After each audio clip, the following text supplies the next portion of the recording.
is a program where they take kids from college campuses, they bring them to New York for 6 weeks or 8 weeks, and they get them jobs at different places, and they come for Shabbos.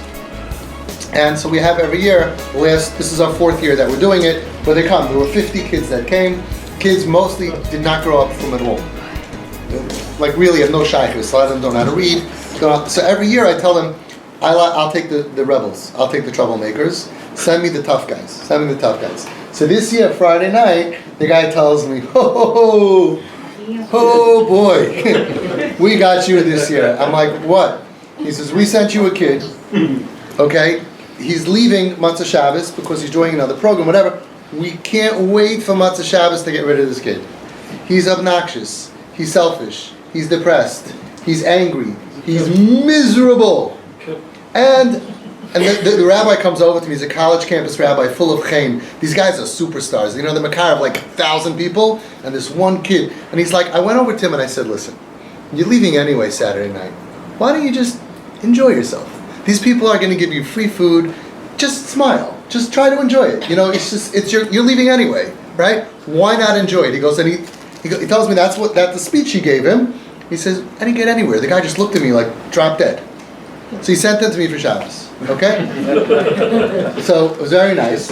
I'll just get to that. I hardly spent any time with him. I really didn't do much with him. But by Shalosh Shudis, after it was already 20 hours after I met the kid, so I whispered to the rabbi, I said, what are you talking about? You sent me a tough kid? What are you talking about? So he looks at me and he goes, yeah, right. I said, watch this. It was a ches. So the rabbi was on one side, the kid was on the other side eating Shalosh Shudis.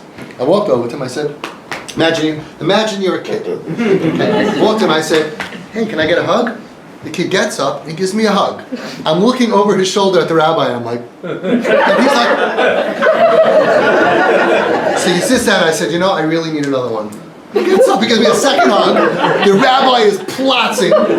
He sits down, I did it a third time. I said, can I get one more hug? He gets up, right? True story, Mamish Ma'aser Shahai. He gets up and gives me a hug. I said, tighter. You're talking about a 20, I don't know, how old are these kids? 22, something like that. Ugh, such a horrible kid, you know? I mean, it was a little bit difficult to me. I had a lot of layers to cut through. First of all, he was Persian. That's a different culture. Sfaradi. He doesn't like Ashkenazim at all. He hates Ashkenazi food. He hates Ashkenazi people. They gave me this whole list. By Shaloshi this time, 3 yummy hugs separate. I let him sit down in between to make a chatzitza between that you shouldn't think it was beritzifa like love or daifen akuma. I don't know how hugs work, right? The rabbi was going nuts. Listen, we can't be limited. We can't be limited. You know the story of the Shlomo Karlina. Shlomo Karlina was talking to... It was Yurtzad is this week. Thank you. I just remembered.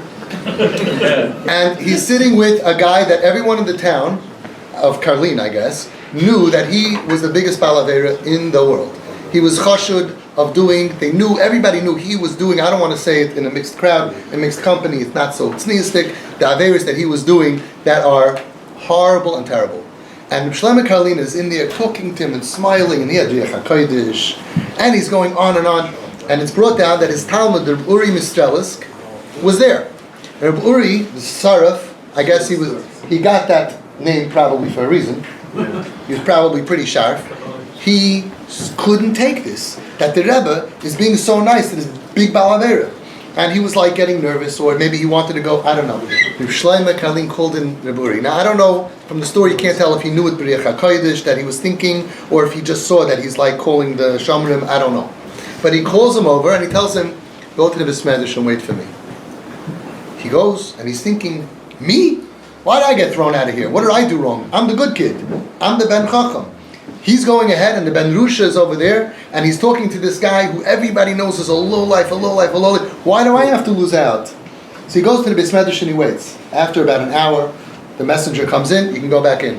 And Shlomo Karlin told him, the mitzvah of Ahavas Yisrael is without a gvul. Your Ahavas Yisrael was limited. That you can't love him. And I wanted to teach you that you have to love everybody. That we have to take away the walls that are limiting our Ahavas Yisrael, especially in the 3 weeks. There are walls that are limiting us. Not only we can't love the Freya, we can't love the Reform, we can't love the Conservative, we can't love the kids who went off the derech, we can't love our mother-in-laws. Where did that come from? It just flies inside, I can't stop it, right? And then we can't love the other, I don't want to say names, of Hasidus or Litvak, and it's like we're limiting ourselves. It's our mitzvah, our chiyuv of Ahavas Yisrael has to be for everybody. We have to be able to look in the mirror and realize that I have a problem. I have a problem. I can't love that guy because he's a different nusach than me, or he's a different problem than me. How does that t-shirt go? Don't judge me because I sin differently than you. Right? I'm very uncomfortable with your sins. My sins are a totally different category, right? My sins. I saw the Chazon Ish. There's a story of the Chazon Ish that a boy was stealing in yeshiva. So they wanted to throw him out of yeshiva. So he went to the Chazon Ish. And Chazon Ish asked the Rosh Yeshiva who was coming to him with a shayla. He says, you never talk Lashon Hara? What's the difference, this lav or that lav? It's the same lav. You never lie? What's the difference, this lav or that lav? And it says, Bavadai, and for sure he doesn't deserve kares over that. The Chazon Ish looked at removing a kid from a yeshiva's kares. And we are doing that. We are going ahead, we're saying, oh, this type of Jew and that type of Jew and this type of Jew and that. And it all comes from the fact that we're not sticking to what we know. If we really internalized that not only you can't judge somebody until you reach their place, but havidanis kol ha'adam lekavschus, which means I will judge and I will make sure that in my court, you come out favorably, right? That's our chiyuv. Until we commit to that, we're never getting out of here. And I think that that's part of the lesson of what's happening, to be able to look at someone and say, I can't judge you because I don't know your pain, but I believe in you. Don't judge someone until you know their pain, until you walked a mile in their shoes. And that the Sfas Emes says, you will never reach somebody else's makam. We need to be able to look at these kids, to look at everybody, and to be able to say, I love you and I believe in you. And it's hard to do because they're so dysfunctional and they're sinning. But as much as they have their challenges, this is our challenge. Especially in these days, we got to step up to the plate.